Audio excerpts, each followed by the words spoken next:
So, unlike the NFL, there's going to be no point spread picks in this one. If you want what I think are the best plays for that, check out the best bets article over at 3Down Nation right now. Article, piece, I never really know what to call it.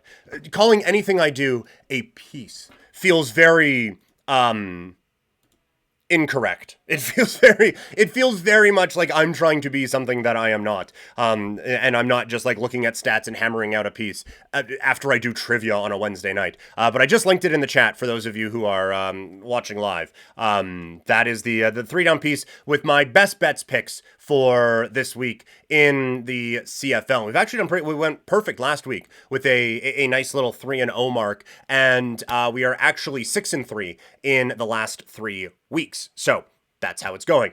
But quickly on the CFL, we'll just break these games down a little bit.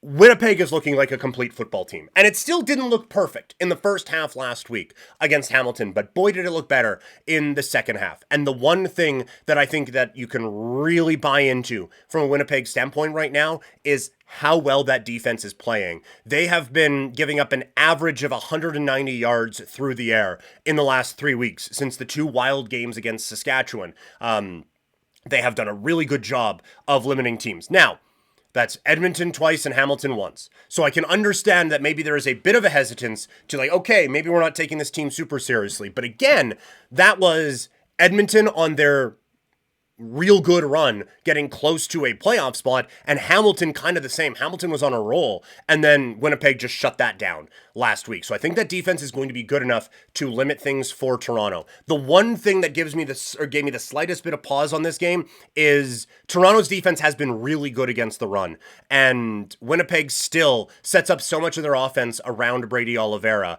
and really tries to get him going and establishes him as a guy that is the focal point of their offense. Now, they've done a good job. Like against Saskatchewan, the Riders were able to bottle him up in the run game, but he was able to go out and get it done in the pass game. And so they have still been able to use him in ways that gets him going and puts them in favorable situations on second down. So I think they're going to be able to scheme that up again. I'm going to go Winnipeg in this game. Saskatchewan taking on the BC Lions. If the Lions were playing a style of football that I felt confident in, I would go with the Lions here. As Saskatchewan, they do have the 3 wins in a row. There's still something missing offensively, but they are at least getting there. But this defense, they've gotten healthy, and now they're excellent again and really putting pressure on quarterbacks and forcing some very bad decisions. So it's going to be a really intriguing matchup to see how that one goes. And I do also think a big part of what Saskatchewan is able to do is their run defense is, I think it's second best in the league right now. And that one you can kind of quibble on a little bit just because Toronto has allowed the fewest rush yards in the league and fewest yards per game, but teams are also running on them the least amount. And part of that is, well, it's not working, so why would we keep doing it? But also, you know, like it's just game flow, right? And how different games go. So Saskatchewan still has one of the best, we'll say, run defenses in the league. And if they can limit Stanback, which they've been able to do this year, if they can limit him and force Rourke into those 2nd and 8, 2nd and 9 type of situations, those are the spots where this defense has been able to take advantage of teams